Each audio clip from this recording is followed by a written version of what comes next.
And we're live. What it is, sir. Thank you so much, Don Dinero. It's an honor to have you on the show. I appreciate it. No, it's a pleasure, bro. It's an honor myself. Thank you so much.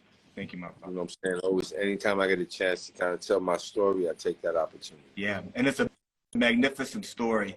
You know, I would love for you to tell it and go in depth, but just for the people who may not be aware of everything that you've accomplished, Don Dinero is truly a Latin hip-hop pioneer. He was the first to do many things in this industry. He's performed on the biggest stages, worked with the who's who in the industry to include icons like Celia Cruz. He's always been at the cutting edge, releasing DVDs when that was a thing, you know, doing direct distribution. And even now with your book and your clothing line and so many projects that, you know, we're going to get into. But what I would love to do is, you know, kind of start back from the beginning. When did you start getting into music? How does the musical journey start? Well, it really comes from my mom's side of the family, you know. My dad's side, they're all Cubans from Quirican, all mafia guys, numbers, boliteros, and things like that. And then my mom's side, they're all musicians. They all play the music, they sing, they play the instrument, violin. So that's kind of the mix that I had with you know, kind of the street level music and you know, kind of like my whole thing, how I carry myself comes from my dad, but the music influence comes from my mom's side of the family. That's fascinating. You know, so and then, you know, being born and raised in New York City, I was born when hip hop. You know, I'm gonna be 54 years old in July, my brother. I've been around this planet a little bit. So in the 70s, growing up in New York City, the beginning of hip hop, the influence. By the time the 80s around and Sugar Hill Gang drops Rapper's Delight, I said the hip hop, the hibbit to the hibbit, the hip hip. I heard that, I was like, wow. So, you know, I was always around hip hop. And then, you know, just living and going through life, I decided once that, look, I'm gonna go ahead and try to change the game. You know, I was around a lot of legends like Fat Joe and them at that time, and I was watching, you know, Pun's rise, and I was noticing that the majority of the fans were Latinos, right? Even though you couldn't, you know, you have algorithms now and words we use that you can quantify and figure out who the fan base is. But back then, if you paid $20 for a CD, the guy didn't know whether you were black, red, blue, or green. Yeah. He just took your money, and there was no. Now we can tell demographics and who's who. Yeah. So, you know, I seen a need in the market, and I was like, man, I could take these same hip hop beats that these guys are doing English on and just crush it in Spanish. Yeah. And I think that created my own lane. Yeah. At the time, because no one was doing it, and when I started doing it, everybody was saying, Latin hip hop, what's that? Right. Are you crazy? Who's gonna listen to that? You know. So I knew that I was onto something. I just knew that it was never been done at the level I wanted to do it at. Right? You had still kids rapping in the streets. You had all that other stuff, but so I was blessed to. They say ignorance is bliss. Yeah. You know, not knowing is half the battle, because you were just like, hey. So, you know, when I finished parole in 1999, bro, I called my brother and I was like, look, I'm out. I'm going to Miami to start this label. Help me out. We started this label. Last Laugh first. We failed. We had 2 records. We learned a lot, because back then you had to really meet the DJ. Yeah. You couldn't buy an email list of DJs. You know what I'm saying? You couldn't do that. Yeah, you had to be in the streets. You had to go out there in the streets and show your face and meet the people. If you got on stage and performed, word of mouth was extremely important. If you were trash, word of mouth got around, you were trash, promoters would find out. Guess what? You wasn't even going to nobody's club, you know? So, you know, I put a lot of legwork, footwork. My brother and I, we were in Miami. We put a lot of stuff that we needed to do. And, you know, through the blessing, I created an incredible album called Que Volar. A famous album. I remember driving. A classic album. Yeah, I mean, I have copies of it there. I'll go get it now.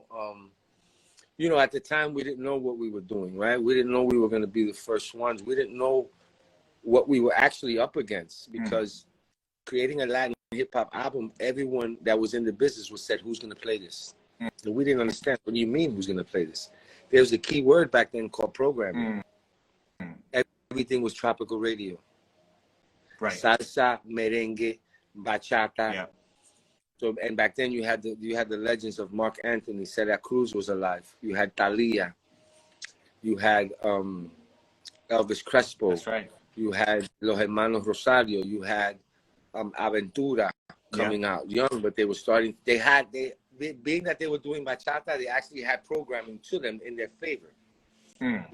None of the reggaeton artists were out here at the time, and even though Biko C was relevant, he was not on radio. He was a lot of his music was being played on cassette tapes in Boston, where a lot of Boricuas were at, Orlando.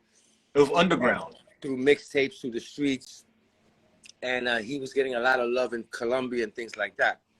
So me moving to Miami and just grinding, you know, doing that in the making of that album. I also, doing in Miami, I met a dope-ass young kid, super talented, that everyone knows his name today. His name is Pitbull. And, you know what I'm saying? A young kid, put him under my wing. We hung out for a while, and I put him on the album. And he blessed the album, which is a song I own. I own a Pitbull record. And you know, he's gone on to do incredible things with his career. God bless Pitbull. God bless him. With that but song I've always been at the pioneering, even at people's careers. I remember Akon used to call me from the beginning all the time. That's where the Black Rubber, he was with my man Screw, and he used to call me all the time, and we talk about business and like. So, you know, we went on, my brother and I, and you know, gosh rest his soul, he passed away, but we went on to drop. We went ahead and made 10,000 copies of when I finished the album, Que Volar, in 2002, my brother and I there was something in the Spanish game that was missing, that in the English game, thanks to Loud Records and guy like Chris Gotti and the Murder Inc. and my man Dex Diamond, it was called Street Team. And what we had over every Latin artist in Tropical is we had a street team. Got it. So what we did is you could never tell a Tropical label or any of those labels, Universal at the time that was running, you couldn't tell them, hey, print 10,000 CDs and give them away. You're like, fuck that. We're here to sell CDs. Right. We printed 10,000 singles of Pana Pana and gave them away to barbershops, car washes, boom. So the buzz was on. You'd be putting up to a car wash and they're playing Pana Pana. Cars at the gas station pouring gas, their cars are playing Pana Pana. So the buzz was so crazy. No llaman, you know, I'm gonna try to go just in case people here también español o no. People in both languages. Right. So entonces lo que yo hice es, mi hermano me consigue una entrevista en the radio station Salsa 98. Think about the name of the radio station, Salsa 98. And this is in Miami? Miami. Yeah, we went to Miami because we thought Miami was the hub, the beginning, you know? Yeah. So we're in Miami, and the radio station had a morning show called the Phonomemecos. They had the hottest morning show, and they're like, yo, we want to interview your brother. So my brother calls me, and he goes, my brother's a funny guy. My brother doesn't believe in dreams. He believes in money. Fuck your dreams. They're going to make money. I remember him telling me, I'm going to get you this interview. And after this interview, bro, go get a job, bro, because this shit is not going to work, right? But I don't blame him, you know?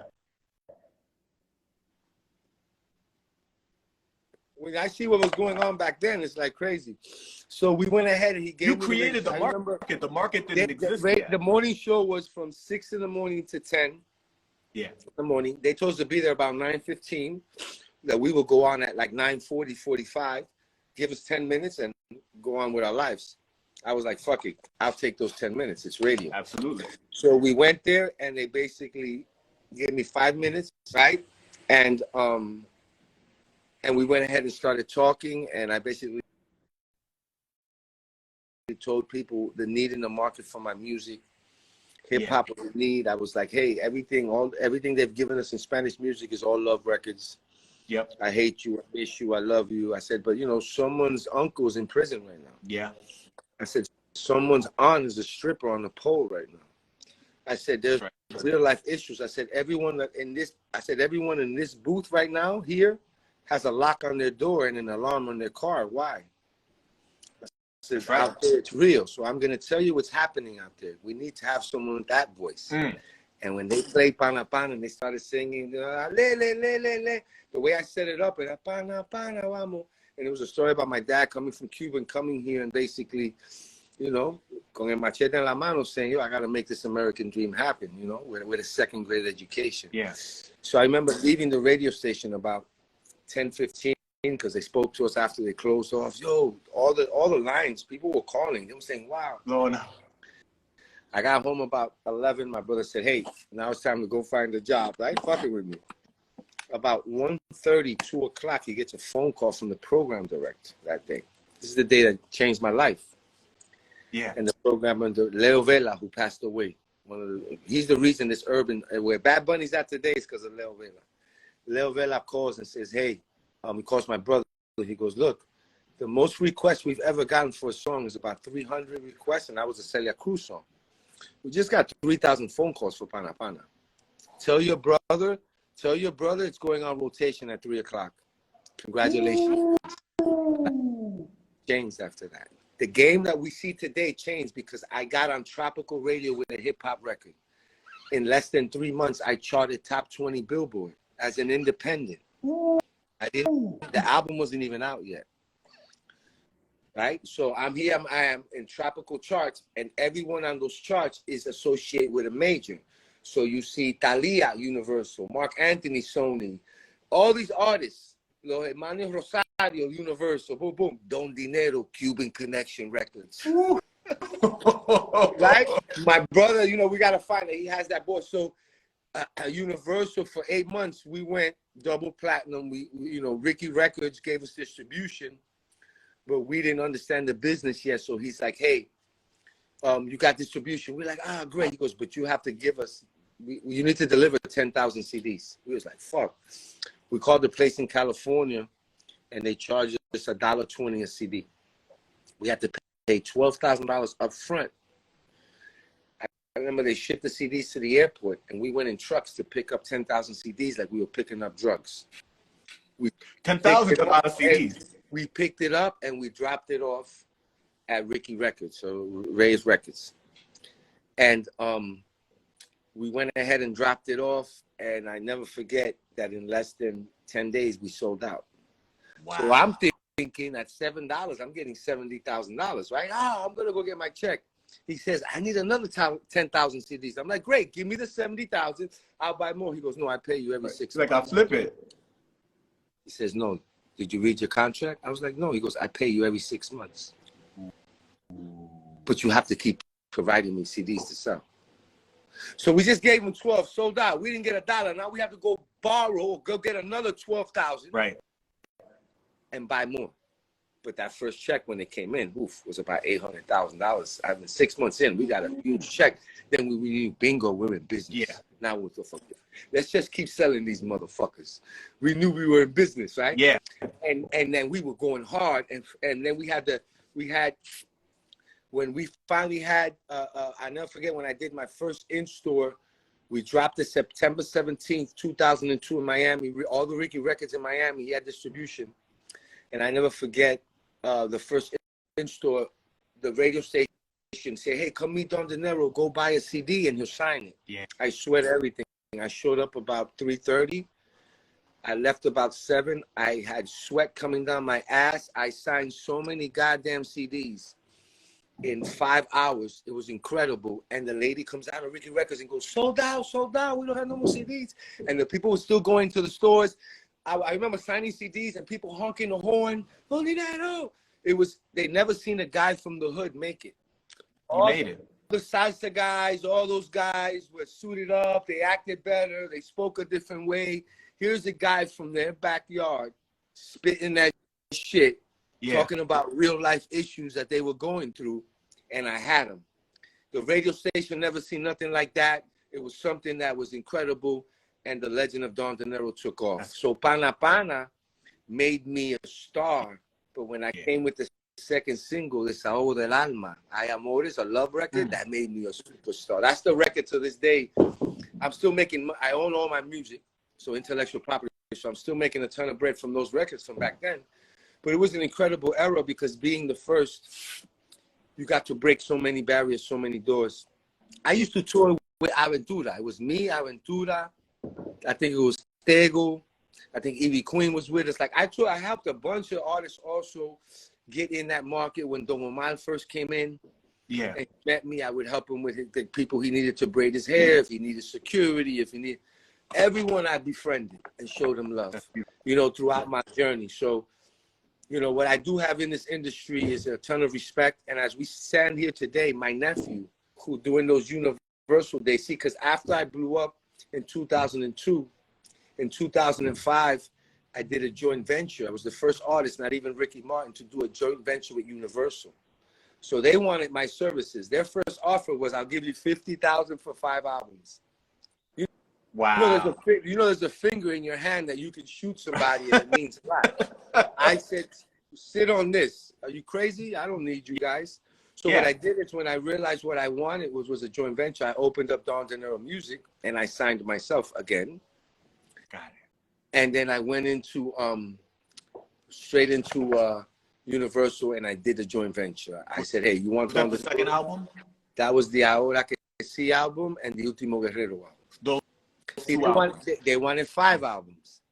They said, okay, if you don't want to do 5 albums as an artist, will you give us 5 albums from a label standpoint? I said, no. I'll give you 2 albums and 1 option. You have to give me X amount of money up front, and you have to pay for all the marketing and for the videos. They did that. And we went ahead, but it was a struggle because they had never, I'm in the building now. I'm the only artist on that label who has his own label, so they have to listen to me. Everyone else is signed to them. And I live in Miami, so I could walk in that fucking office every day if I wanted to. Yeah. Juana's lived in Colombia. Talia was in Mexico. Yeah. But all those artists weren't there. You know what I'm saying? I remember the first time I walked into Universal, you know who I met? Who? The kid, I want to wish you a Merry Christmas. He's blind, bro. He's Puerto Rican and he's blind. He's a superstar. Shit, this is embarrassing. I forgot his name. I don't remember either. Yeah, someone, if you know who I'm talking about, he's blind, bro. He's blind. He sings that, I want to wish you a Merry Christmas. I want to wish you. He's a beast. And I remember walking into Universal, and his name would come to me. Jose Feliciano. There you go, my guy. Feliciano, thank you, Johnny. Shout out to the Jose Feliciano. So Jose Feliciano, the first time I walked in and I met Jose Feliciano, you know what he told me? Fuck Universal. He was complaining. And he was signed to them as an artist. So I knew I never wanted to do business with them that way. Yeah. But what I did is I signed myself, and then I did a joint venture. They wanted 5. I gave them 2 albums and an option. And we took off with the first album. And then the next single was Arte de la Calle. Yeah, I remember. But this is when the war came in with the reggaeton. So at the time, me and my brother are in Universal building. There's a young guy in there called Gustavo Lopez. Gustavo Lopez ends up doing a deal with VI Music in Puerto Rico, who already had Daddy Yankee signed, Don Omar. They had Wisin and Yandel. You know, they already had that. They had all the record stores in Puerto Rico. He did the deal with them. Then he comes and he opens Machete Music. You're aware of Machete Music. Oh, yeah. Everybody knows Machete. So, me being in Universal, Machete Music at Universal, he opens his own division for urban. I was the #1 threat because I didn't do reggaeton. Remember, I'm not from Puerto Rico. I'm Cuban. That's right. I run my own. It's me and my brother rocking shit. We got 4 labels by then. So, you know, when Arte La Calle drops, I don't know if you remember, Univision had bought a bunch of radio stations and named them La Calle. Oh. Remember? Yeah. Okay. So I have the perfect song for those radio stations. It's called Arte La Calle. So the La Calle in Dallas is spinning me. Look, if you're getting 30 spins a week, that's incredible on radio. Oh, yeah. La Calle loved the record so much, and Dallas gave me 70 spins a week. In Houston, they were spinning me. And everywhere else, guess the 2 places that didn't want to spin the record in La Calle? Miami, New York. Miami, New York. You know what they said? Which are your 2 places? But you know what they said? Didn't fit the programming. It's not reggaeton. But guess who was behind that? DJ Casanova, who was in basically Machete Music's fucking pocket, and he was their DJ. So I went looking for him. I sent my guys like, I wanted violence. Because you fuck with my money, you fuck with my pop. But then I realized I was in a different game. Yeah. You know? Abrazo, mi hermano. What's good? Achepati. So, you know, I knew I wanted, so I was in a different war. That's what people don't understand. People say, what happened to Dinero? I said, I was in a war. I remember Universal came to me and said, hey, we're having problems programming Ante La Calle. Remember, Ante La Calle had like a West Coast hip hop beat, and it had Dinero. I had brought it back to keep that same sound. Yeah. Esto es Ante La Calle. No es mi culpa, sino, right? I kept them for the same sound. And then all of a sudden, I go and they have a meeting. Universal calls me, big table meeting. It's, hey, with the program director of the West Coast for us, the radio, who works radio on the West Coast and East Coast. We have a solution. What is it? We're going to bring in Looney Tunes. They were the number ones. Yeah, they were the number one producers back then. We're going to bring them. Looney Tunes is going to produce you a crazy track in reggaeton. And Don Omar is going to sing Ante La Calle. You don't have to change your lyrics. But we got to make it reggaeton so everywhere could play. I looked at them motherfuckers. This is the moment I knew I didn't have the building in my favor. Yeah. I was like, well, what? Aventura's popping. Why don't I do fucking bachata? I said, I ain't changing the fucking thing. None of you motherfuckers know how to sell hip-hop. That's why I'm here. I don't work for you guys. You guys work for me. Yeah. I have a joint venture. If you can't move the fucking record, then quit. It's your job. I don't give a fuck. I ain't changing shit. And I walked the fuck. But that's when I knew the building was not in my favor. And the vice president at the time was called, his name is Walter Combs. Walter Combs was the vice president of Universal. Jesus was the president. Walter Combs ends up being the president, and my nephew who used to be an intern, 14, 15 years old, in the office, because my brother was the one running a lot of the business. He was my manager. We had 4 labels. Yeah. And I knew that at that time I was going to give him, so I said, I'm just going to give you another album, and I'm out of this. Don't exercise the option. Fuck you guys. You can't support hip. Yeah. You know, I need a street team. I used to tell him, I need to hire a van. I need to wrap a van and street team. It was like, street team, give away flyers, CDs. They didn't get that shit. They didn't understand. So it was a bad business move, honestly. To sign with Universal Latino was terrible. It was the worst thing I could have done. I'm confessing right now, worst thing I could have done. But, you know, at the end of the day, it is what it is. So I ended up shooting the pilot to help Mundos, the roof. Remember the roof? So yeah, people used to think I owned the roof because I was on the roof so much. And it wasn't that. I was one of the, there was no one else. So they asked me, we have an idea. We need you to shoot the pilot so we can sell it to Telemundo. And if they buy the pilot, then we'll support. I said, I'm going to shoot the pilot. But if they buy the pilot, you shoot Pana Pana the video. Ooh. And you rotate that shit. And you give it everything. And that's what we did. So the trade-off was I go ahead, and at that time it was Felix Sama and Julissa, who ended up going to BET. They were the pilot hosts. They got the gig. They shot the Pana Pana video, and they blew it up on rotation. Wow.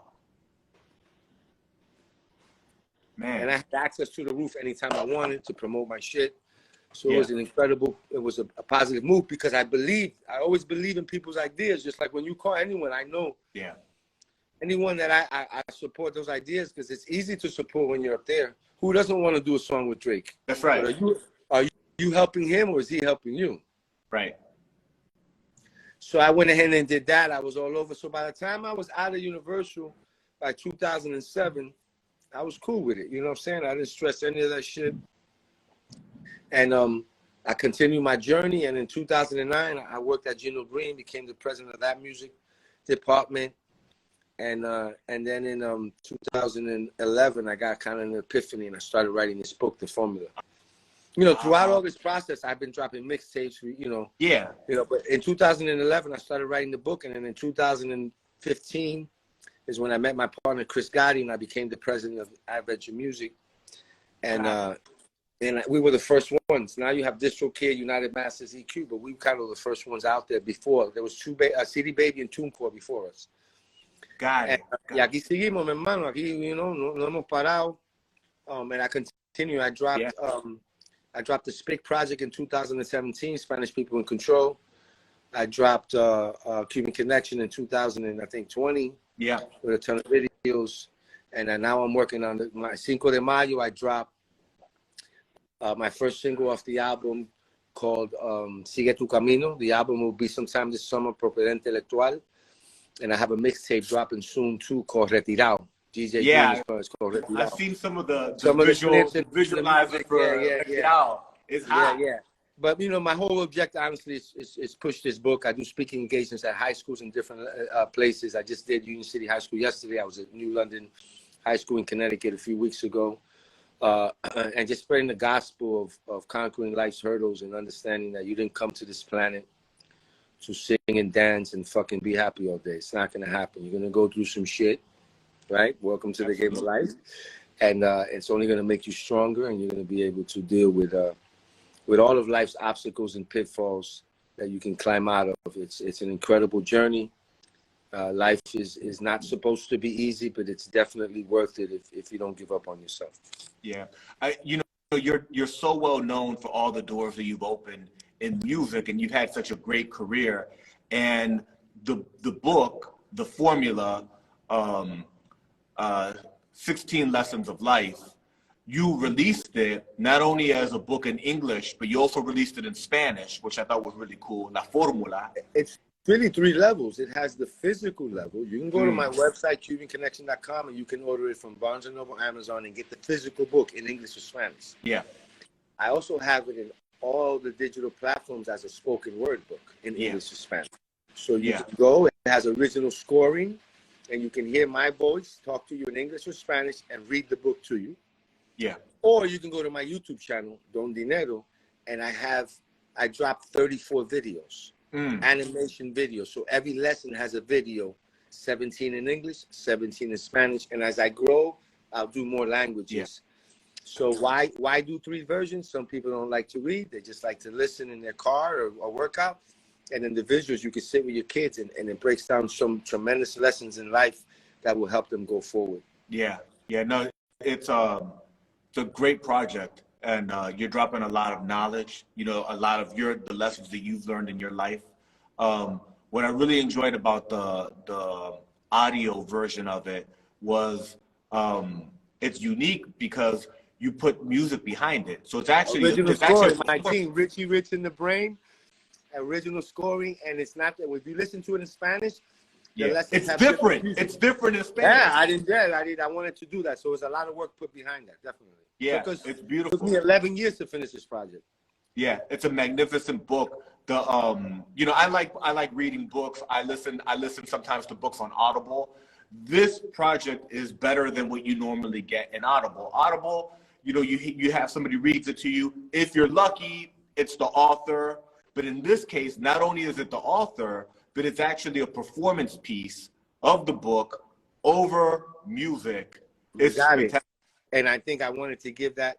And como te explico, it's something that was, I know it's going to last the test of time, just like my music. That's why I'm not worried about, I wanted to get it out there and then start promoting it. And then people right now can go, any version, go check it out. It's free. The only thing you have to pay for is the physical book. You run into me, I'll sign it. But everything else is free. I want you to learn. I want to bless you with the lessons that I've been blessed to have an incredible vision of what life should be, and success will breed success. And I have 4 wonderful children and 6 grandchildren, and they're all successful in their life. My oldest son's a professional basketball player. My daughter's a professional trainer and dancer, and then my other 2 kids are playing college football. My grandkids, I have as old as 12 and as young as 3 months. And my entire life has been that, consistent hard work, not worrying about who loves me or who hates me, but just staying consistent to who I am, and then passing along the body of knowledge I've acquired throughout my life. When Chris and I, when we go adventure music, and we did 150 cities before COVID. Wow. We were educating and empowering these young independent artists, about music. But I would run into them and realize a lot of the music they were creating was masking their problems they're having in the real world. Yeah. Once you leave the studio and once you leave the that studio space and that booth, when you go out into the real world, you got to deal with life. Yeah. And this book is helping them deal with life and understanding that if you grab your GPS on your phone right now, it's going to ask you where to. If you don't have an address, the GPS is useless. Let that sink in. Yeah. Right? So you must get an address. The address is the dream, because a life without a dream to chase is a nightmare. And walk outside and you see people living nightmares. Yeah. And those who are chasing dreams are always doing something. Yeah. Trying to figure it out. And I've never met someone who didn't need $1 million, so don't talk to me about money. Everybody needs fucking money. Everybody. Yeah. Right? To create it. So, but yeah, we you can can't figure out wait what to get the money to go. You can't wait. It's what you start realizing. People are waiting for the perfect moment. Many of you people watching this, many people are scared to try because they're so afraid to fail. Wow. So the difference between me, Don Dinero, and many of the people watching or in their lives is I probably failed more times than they've tried. You only count my wins, but I failed a ton of times, right? I've recorded a ton of records. I only have a few hits, right? 10 hits, right? That's how most people, artists are, you know. Most artists, they could record thousands of records and they got 10 platinum plaques or 20. That's an incredible career. Yeah. But at the end of the day, there's more misses than hits, and life is about getting up there and swinging. You like baseball? I love baseball. So you know, if I go to the major league, if I become a major league baseball player, and out of every 10 at bats, I get 3 hits, I'm a Hall of Famer. That's right. If I bat 300 in a major league career, I'm a fucking Hall of Famer. Yeah. That means I miss 700% of the time. Let that sink the fuck in. Out of every 10, I'm losing. I'm getting outs. I'm striking out 7 out of 10 times. That's the game of life, bro. If you can bat 300, you're doing awesome. You can bat 300 in the game of life, you're a Hall of Famer. So I'm probably batting 333 right now. Hey, I like that. Make sense? You know, we're trying to be perfect. We're trying to hit home runs every time we step to the plate. No, bro, hit a bunt, get on base. Even if you walk, you're on base. Help the team. You know, so my journey has always been that, constantly enlightening. And people say, hey, I get this question. Yo, how come Pitbull's so big? How come this is that? How come, you know, I get questions that. Yeah. And I try to give them this analogy. You know, I'm like, look, my music and how I perceive my career is kind of like that great restaurant in your town that you take your wife out for an anniversary and you spend $1,000, $1,500 that night on a great steak, meal, champagne. Yeah. A night to remember. You feel me? Yeah. Now, Pitbull's everywhere. His music, Pitbull's McDonald's. $1 billion company, it's everywhere. But I don't necessarily feel the quality of music at the levels. You know, I'm not going to take that meal, that McDonald's meal is not the same as. So it's a different aspect. I'm not going to be the $1 billion company because I cater myself to a specific crowd.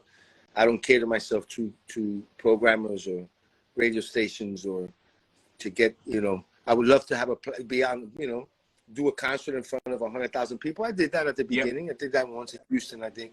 But that wasn't my calling. And once you understand your calling and you stick to your guns, you're okay. Someone's always going to be what, quote unquote, what they consider more successful. No, I honestly, my career, I consider it not only a success, it's just what I've done as a dad and my kids and the amount of time I've been able, and I've been able to do my career my way. You feel me? Not be guided. I can still walk the streets and people love me. I can still go to the mall and I don't have to get swarmed. Yeah. So I didn't necessarily want to be, you know, I wasn't here for the fame and I wasn't willing to sell my ass or my soul.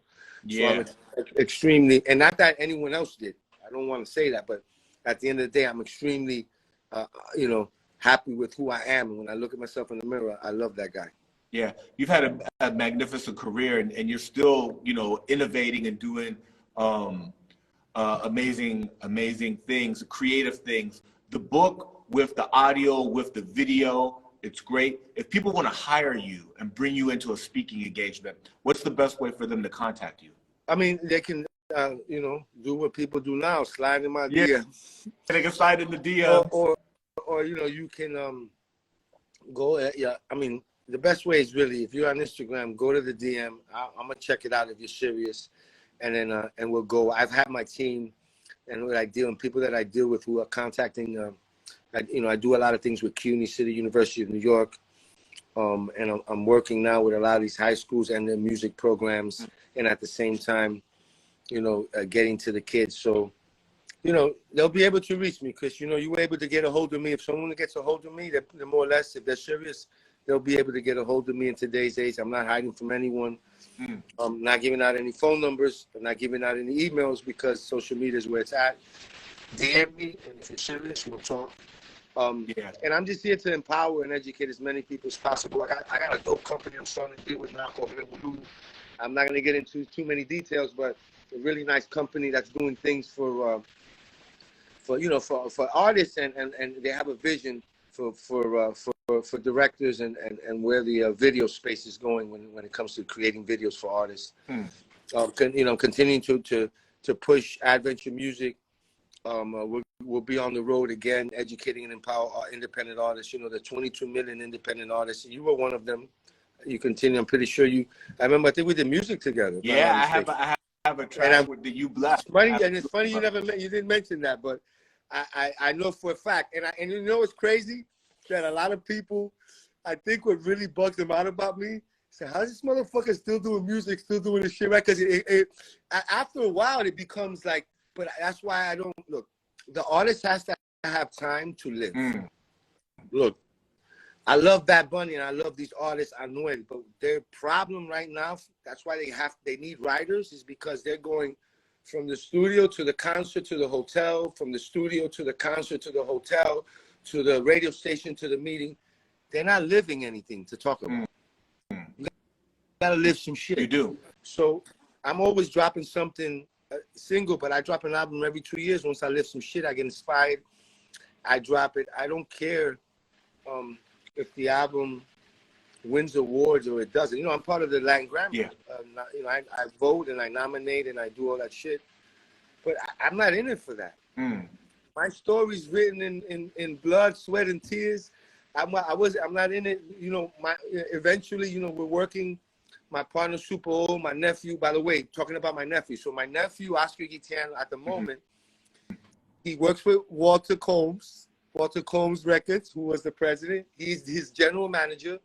And if you don't know, they have Maluma signed. They have they have an incredible roster. One of the top independent, explosive labels that have come out in the last 3 or 4 years. So I'm blessed to have a nephew who's in an executive aspect. He has a ton of artists signed. He's a great individual. I'm the only rapper in the family. Everyone else is handling their biz, and not because we didn't want other artists. It's just that's the way it landed out. Right. But I've always been an executive first who happened to rap. I always loved the business side of it. So I continue to drop music. When people say, why are you dropping music? It's because I continue to build my catalog, because when I'm not here anymore on this planet, I will continue to make money. Well, and you make really dope videos and you make dope music. You can't stop. There's a demand for what you do, you know. You know, your videos are amazing. When you drop a song and then you're like, okay, we're gonna do a visual for this. How hands-on are you in the video making process? Because you've got a lot of videos too. I'm hands-on a lot, but I also give a lot of the. So I have one guy, my guy Matt. Matt went to high school with my son. Wow. So Matt's been around with me for a while, and I have Matt. I have my boy, Mike Nietzsche. I've used a ton of directors, and they kind of have an idea. I work great with them when they hear a song, and I give them my idea, and they bring that idea to life. Yeah. And then I've been blessed where I have so many contacts. So it doesn't matter what house, what penthouse, what yacht, what boat. If I don't have one of my boys, you're everywhere. You're on the ocean. See, the production value in this last video, people think I rented the house. That's my partner John's house. Who I when I'm in Miami, I basically live there. I'm always there. So I was actually bored one day in the house. This was in September, right before the hurricane was coming. Yeah. I couldn't leave. All the flights were grounded. We had like a 6-hour window before the shit was gonna hit the fan, and it was all, you know, the sun is out before the storm. It's beautiful. Yeah. So I called Joe, and I was like, yo, come over here, bro. Let's shoot a fucking video. You know, so but I've always been inspired, and I like to do a lot of outside stuff with real people, and when I hire these young girls or models, you know, we treat them like my team. You know, we treat them like they were someone's daughters or sisters. So everyone that's ever had an experience, video, whatever. But we try to be creative. We try to do different ideas. I'm definitely hands-on when it comes to visionary, but I let the director kind of direct at the same time. That's you know that the video is all editing. You just shoot enough now to get the editing. My first video I ever did was I did it in 1999, And there was no, back then there was no digital, it was all film. And I spent almost $250,000 to my first video. That was kind of set the legend of Don Dinero. Like, who's this guy spending this kind of money?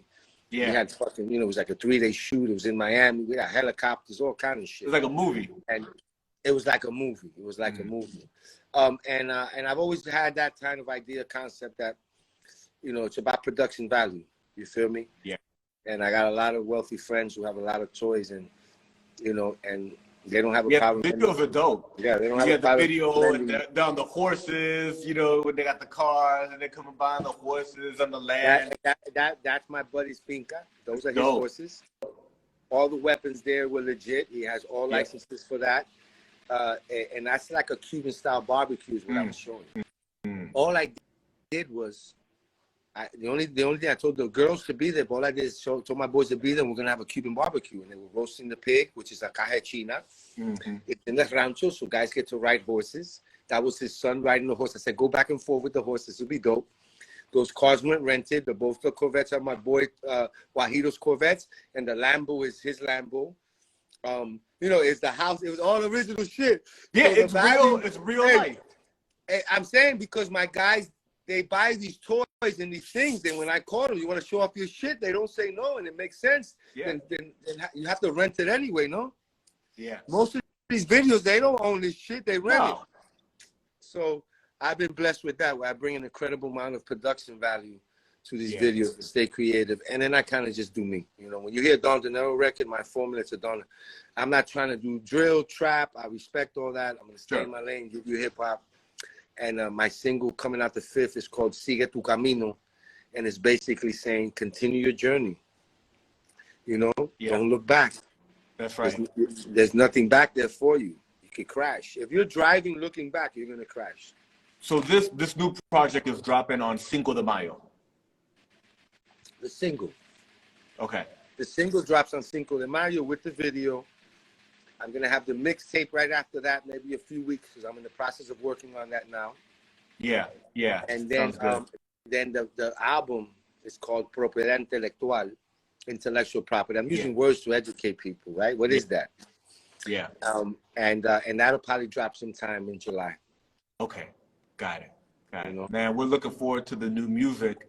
You mentioned that you've always been an executive first, and you do music and you do businesses that have kind of revolved around the urban setting. You have a clothing line.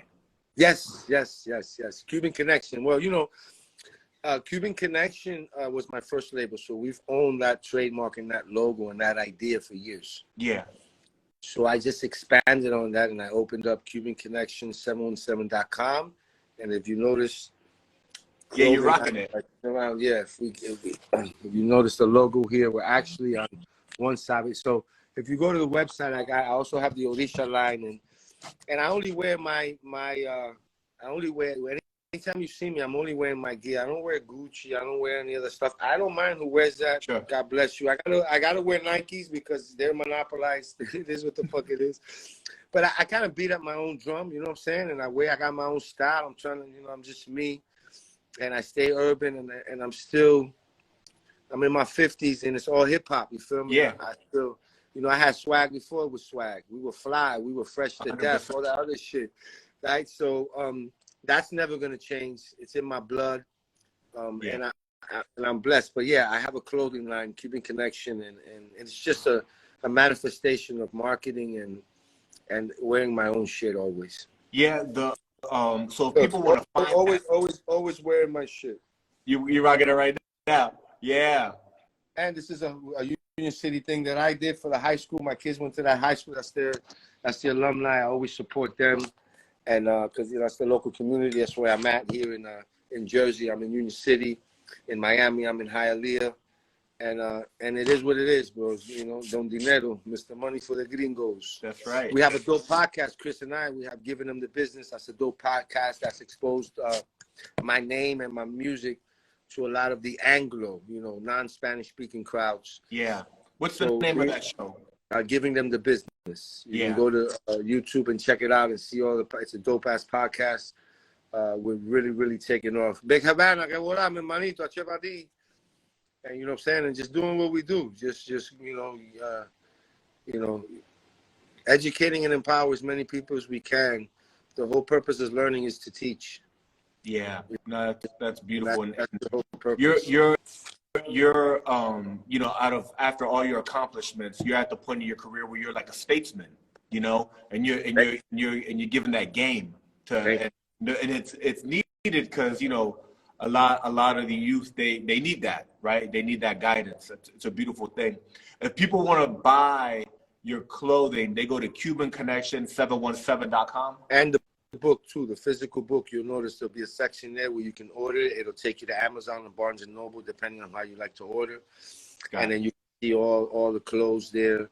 I think the winter stuff is about to be taken down, so you only have T-shirts and hats now coming up for the spring and the summer. Yeah. And then you can go to my Don Dinero YouTube, and people ask me, "Hey, you're back? Where you been at?" I haven't gone anywhere. Never left. I don't fit your local programming or whatever the radio stations are doing. You got to get online to find me, and I'll continue to create music and create content for those. If you notice, I have this thing called "Let That Sink In," where I say "swakata" at the end, and it's basically, talking a little shit and giving a little bit of knowledge to those in a kind of comedic, sarcastic way. I do them in English and Spanish, and that's just me being me and using this new era of social media. Yeah. I didn't grow up with social media. I did not. When I was on, there were no social media, and social media has made it a lot easier for us to get the word out. It's cut the middleman out. Yeah. I've been an independent artist my entire life, so I tell independent artists that you can have I'm about to be 54. This is not football, basketball, or baseball. You can have a long-lasting career as long as you stick to your lane, be yourself, and just continue to create and never give up on who you want to become.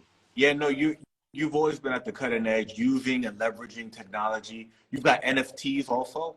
Yes. I dropped a few of my albums on NFT. I dropped a few things on NFT that it's slowed down with the crypto stuff. NFTs have slowed down, but it's going to pick up again. Right, the economy, and get them now, right? Again, so when it pop up, it's part of where we're at in the economy. We're in a what's called a paradigm shift right now. Things about to change. They're about to smash the dollar. We're about to go into a lot of digital currency, which we kind of been using already. Yeah. So, but yeah, I'm going to do a lot of things with NFTs. People always ask me if you read it. One of the questions I get asked is, did you really write the book? And yeah, a lot of guys who have books out have people write them for them. No, I wrote this book, and since I never learned how to type, I wrote the book by hand on paper, and I have it saved. My lawyers are like, oh, this is going to be worth a lot of money later on, but we can sell every lesson handwritten. So, and that gives proof that I wrote the book, because people say, that came from you? It's in another level. And again, it's just part of letting these young kids know, don't educate yourself to the highest level, but if you don't get the opportunity to go to college, you can still educate yourself. I was always an outstanding student, didn't get a chance to go to college, but I educated myself, and especially in the game of life. You know? Life is a game, and if you understand sports, and if you don't have a game plan, you play your next opponent, you're most likely going to lose without a game plan. You have to have a strategy. What are you trying to attack? Yeah. You see so many people in the game of life without a game plan, and this is why they're losing. They don't know why they're losing in life. What do you mean? You're not even practicing. You're just showing up to the fucking game hoping to win. And then there's a ton of people who are not in the game playing. They're in the stands watching. Yeah. Critiquing. Well, I mean, they're fans, and they're not participating in the game of life. They're playing it so safe, but they're quick to critique and say, hey, why are you even doing a podcast? Who the fuck are you, Cristopolis, to do a podcast? Right. How dare you? Right. In the meantime, go for it. In the meantime, they're not doing shit. You'll never get criticism from someone doing shit. What you're going to get is what I just gave you support. That's right, brother. You will never get criticism from someone who's doing it, who's going for it, who's trying shit. So when you called me, what did I say? You said, yeah. But I know let's get it. I know what it is to try shit and go for it. You need support. Now, the guy who's not trying anything will go around and say, look at this guy. Who the fuck does he think he is? And you know what you do? You got to do like Jesus. You got to forgive them because they don't know any better. They're miserable. You know, some people are extremely miserable in their lives, and you have to say, I hope you find guidance and love. You feel me? I hope you find a dream to chase. Because that you live a nightmare. If you don't find a dream to chase, you're gonna live a nightmare. That's beautiful, man. Thank you so much. It's life, bro. So, you know, like I've followed your career. I love music. I love hip hop. I love Latin hip hop. You know, in the early 2000s, you were very active, and then you continue to have mixtapes. But something happens around 2017 where you explode again. You drop like 4 projects, and then you've had nothing but projects, and now the book, and you've had the audio book. Did something happen? Like, did you open your own? Something did happen. Yeah. So when I started, I'm at Adventures in 2015, and we're touring for 2 years, and I'm doing all these. Me and Chris, right? We're in all these places talking to these kids, and I'm telling him to join up and put their music at Adventures, and I hadn't even joined yet. So I felt like a fraud. I'm here telling these guys to join, and when they come to me and they ask me, "Well, where's your stuff? You have it on Adventures?" And I didn't. I had it somewhere else. So I uploaded all my music, and then I went ahead and dropped the Spick album, and then I started dropping projects to show them how it's done. Yeah. That's what you've seen. Project. I remember it was like pa pa pa pa pa pa pa. Yeah. And it was quality. It was like, oh no, definitely quality, but it's also to show not just the artists on Adventures, any independent artist, to say, hey, regardless of your age, I have a fan base. I've been blessed. I continue to expand on my fan base, and I'm blessed to speak 2 languages. Chris Gotti exposed me to a lot of angle, and people get to know my music. So that's why in the Cuban Connection album, that song it's an English record with Richie Rich and King Problem. yeah. You know what I'm saying? So I do a lot of English records, and my first album, De Que Volar, I had one English record, and I was with Pitbull, the Where You At record. So I've always played with both languages, but you know, I continue to. I did not drop anything in 2022 because I dropped the book. I was focused on the book. But I dropped 1 single with Richie Rich that we toured on. We did a promo tour on that one, which was the Todo song, which dropped last year, March, and we did the Fiesta America. And you know, continuing to grind, man, continuing to work, and when I have an idea, I act on it. I don't let it dwindle. I don't let it go away.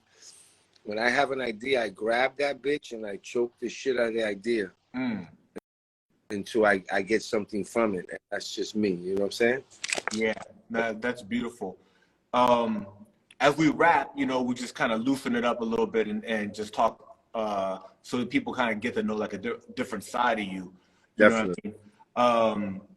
You have like, you know, like I'm a movie buff. You have like 2, 3 favorite movies? Wow. That's a great question, because I'm not a movie guy. But if you're going to ask me movies, I have to tell you Scarface. Yeah. Are you Cuban? Matrix. Woo! And The Godfather. Right? That's kind of that. You get a little glimpse of what I'm about. That's like... I mean, that's basically you can live the rest of your life with just those 3 movies, you know. You know, and I'm kind of like in John Wick stories, the 1, 2, 3, and 4. He's a dope dude. Yeah, that's a good. But he goes through and yeah. So, but I'm not really a movie buff. I've been watching. When I do have a time. What's good, my brother? How you doing? It's my man for Uptown Apothecary. We got some dope stuff here in the spot too. But sometimes I just be watching lately. When I get a chance, and I don't get a chance, so it's like 2 a.m. I can't go to sleep, and I go to Apple TV and watch a little Ted Lasso. You know, but I've done a ton of movies, and I have a big project I'm working with Irv Gotti called Cuentos, which is an anthology series, just like his Tales. We're just doing it in Spanish. Yeah. And I'm working on a documentary of my life, my brother's life, and myself called The Guitian Brothers a Su Manera. That's really the push I'm doing this year to put out music and build in the book, because I'm going to hit you with a movie documentary to highlight my brother's life and also what we've accomplished in the game, because I see the Latin game has turned into $1 billion industry. Yeah. I want the world to know that it was 2 Cubans surrounded by Dominicans from New York and Miami who came in the game and just bullied their way in that bitch, right? And opened a ton of doors for where we are today, for reggaeton, for dembow, for trap, for drill. Yeah. I was the Anuel before Anuel. I was cursing on these records. Was saying, how you gonna get pana pana on record when you say mucha mujeres, mucha marihuana, and I'm saying me gusta mujeres que le gustan cingar, and I'm cursing on my shit. Everybody knows that. And we were able to do that and break. You know, it's easy to program music now when it's, if you know, Yeah. back then. So we're gonna tell that beautiful story of everything we did and all the playmakers that were involved, and as we built, and all the people we helped along the way. So Yeah. we're in the process of working that project with my partner Super O. That's a dope project. God bless you. It's called the Guitian Brothers. Yeah. A su manera, kind of like a Frank Sinatra slang. They did it their way, you know. Yeah, I love that. I can't wait to see that when it comes out. I hope big things happen with it, because it's a beautiful story that needs to be told. Now it's normal to have, you know, rap in Spanish, reggaeton, urban Latino. It's normal now. You created this lane. This lane didn't exist. You created it. You know, so it's a good story. I hope it gets picked up by even, you know, bigger networks and maybe something like we're that. working in the process to do that too. We're gonna do it. We're gonna do this big, and then I'm gonna do a soundtrack to it, and I'm gonna invite all the top artists from that era, from Tego to Don Omar to everyone that I've had relationships with, to do a dope ass collabo and do a ton of records, and that'll be distributed at a top level. But you know, before you get to that, I gotta continue this part of due diligence. I don't think if I'm not working how I'm working, when you create this podcast, you don't contact me. You might contact me, but it's like, all right, where's Dinero at? Yeah. You kind of know. You tell me, Yeah. when you do your due diligence, you do your research, and you be like, fuck, since 2010, you put a ton of work, then you see kind of what I'm doing. And the beautiful thing about the digital aspect is that the work stays there. And if you do the research, you realize, wait a second, the guy stopped working, videos, this, that. As I'm still trying to empower and educate, you know, I deal with Rock Nation. I got a producer signed with Rock Nation, who won a Grammy, who has beats on Bad Bunny album and a ton of other, you know, he's the one who produced the Sigue Tu Camino record. Oh, yeah. In-house, he's Cuban Connection, and we have him signed to Rock Nation. We just sent him to, he was in England working on J Balvin's album. Wow. So in a weird way, when Bad Bunny makes money, Don Dinero makes money. Shh, they don't know that. That's dope. So you know what I'm saying? That's kind of how I learned throughout the business that the people that truly make the money in the business are not always the artists that are in the front. And you were in the business, and you realize I could be the greatest artist if I don't have the right manager, the right this, the right that. I ain't going nowhere. Yeah. You start to realize that the people behind the scenes kind of control the music, not the artist. You know, man, so much game, so much knowledge that you've given us. A couple more just kind of off the cuff. Favorite Latin artists that are not hip hop? Wow. Hector Lavoe. Ooh. Celia Cruz. La India. Mark Anthony. His voice amazing. Shit, a lot of those Latin influence artists, and then, you know, yeah, I mean, that's what comes to mind right now. Yeah. And then maybe the rap, you know, given that you're, you know, hip hop artist, completely pioneered a subgenre within hip hop. I think a lot of people would be interested in knowing kind of like your top 5 that are alive. If you had to pick 5 hip hop artists that you love, that their voice, their style. Well, my first influence in the 80s was Rakim from Eric. That was my influence. That was the guy who I truly loved. And Biggie came out. Yeah. With that energy. Pun. Yeah.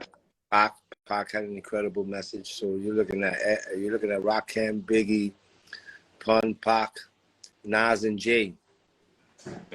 That's it. Yeah. You know, no Latinos in there besides Pun. Pun. Yeah. Yeah. Anglo rappers. Nobody was rapping in Spanish, so that's kind of what influenced me to take all those and kind of just create Don Dinero and go ahead and do it in Spanish and open the doors. And I'm glad I did. I don't think if I would have taken that step, we'd be where we are today, but I'm glad I did. I was part of history. I continue to be part of this. And you know what's crazy? You know, there's a lot of, you know, people don't understand how the universe works. And, you know, I was talking to my nephew, and he's telling me, he says, Theo, I walk everywhere. Yeah, I'm the big general manager. I cut the checks. But when people realize I'm your nephew, I get so much respect. And I think that's what money can't buy. At the end of the day, even yourself, when you call me and you're honored to speak to me, and I'm a humble dude. I don't get caught up in that bullshit. Yeah. But I respect it because I understand how people perceive me and how they look at me, and I respect it. But honestly, I feel like I'm just getting started. I have so much more work to do. My partner, Super Old, tells me yesterday, yo, you work so because I don't mean that's my part. I don't sleep, bro. I mean, I sleep, but it's really all grind. Yeah. I'm in the gym and I'm doing things and I'm trying to, and he tells me, yo, you work so hard. And it's like, this is all I know. So what seems like hard work to me is just, I love what I'm doing. Yeah. You know, I'm not trying to be the biggest artist in the world. I did that already. You feel what I'm saying? I'm just trying to continue to build a legacy and empower all these young artists I run into. Look, I'm going to give you a quick statistic. Yeah. There's 22 million independent artists in the United States alone, just in the United States. Less than 1% will ever sign a major deal. So that means you have 21,900,000-something artists that will never, ever sign a major deal. How about this? Those 21 women who never signed a deal have a better chance of winning lotto than signing a deal. What do they do with their dream? This is why platforms like DistroKid, United Masters, Adventure Music, and all these other ones exist. You know why? Where are those kids going to go to? So when you look at the numbers, it takes about 13,000 independent artists dropping about one song a month to equal the money that Drake does when he releases.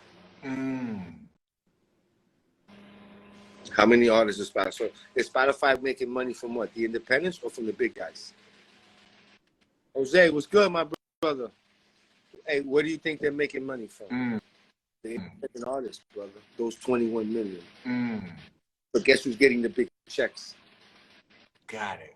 The labels. Because the DSPs have become the label's bitches.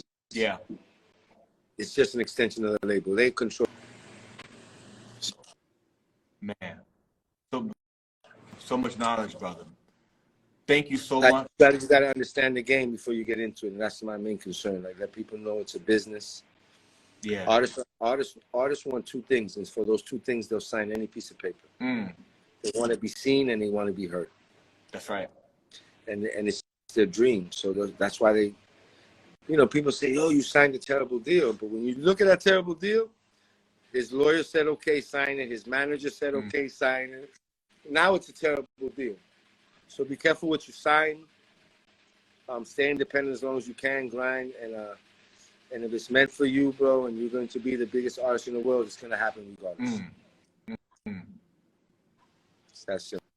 Don Dinero, thank you. Thank you for all the knowledge you dropped. Thank you for this time that you spent with us. I hope we could do it again at some point in time in the future. Anytime, and wishing you the best. I'm looking forward to the Cinco de Mayo. I'm looking forward to the album. Camino, I got a lot of, I'm working, bro. I'm dropping some shit, I'm working. But I want everyone to get a chance and go to Don Dinero on my YouTube and take a look at the animation of the book. That's really one of the most things I'm most proud of, because the book is going to help you in life. Yeah, you can hear one of my songs and escape, and I'm either at a club doing something or whatever. But if you really, really, truly want to get some gems in life, either go to Spotify and go to the spoken word book or any other digital platform, or go to YouTube. And I think that is what I really want to get to people. Get this book in the hands of as many people and get that knowledge of life. Because not everyone wants to be a rapper. That's right. That's right. But everybody needs keys to life to be successful. We're all in the same game. Yeah. We're just at different levels. We're just at different levels. Me and you at a different level when we were 21. Yeah. But imagine if we had this type of knowledge when we were 21, the things we can achieve. Whew. That's what I'm trying to do. I'm trying to stand in front of someone as young as me who had that drive to say, hey, the most patient one stays with the entire kingdom. Be patient. What is it you want? Set up your plan, execute. It's a long season. All right, 12-game season, you lost game 1. All right, let's get back to the game plan. Yeah. Here's another question. How big would you dream if you knew your dream would absolutely... Right? And if I told you, hey, you're going to get about 12 no's before you get that yes you're looking for. How quick will you be running through the no's?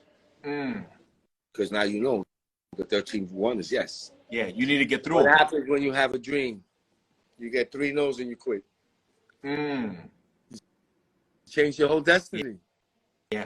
Last one before I leave. When you pass away, we're all going to guess how this movie ends for all of us, Chris. We all fucking die, right? Right.